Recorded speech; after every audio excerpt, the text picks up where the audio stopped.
मोर कवितार शीर्षक अबला। मु अभुला स्मृतिर मूक साक्षी, मु बंद पंजर पक्षी, अटे मोहिनी माखी, मु एक निरीह पक्षी। देखी नथिली मु खोला आकाश, जना नथिला मते पक्ष झड़ा। आकाश देखिले डर माड़े मते, जना नाही मते उड़ा। निज परिचय निजे मु जानिनी, देखी नाही दिग्बलय।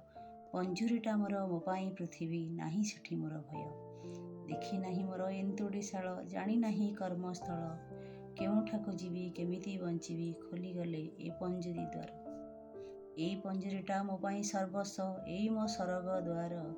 जेबे मु देखिली ए विशाल पृथिवी, बुद्धि शून्य होईगली।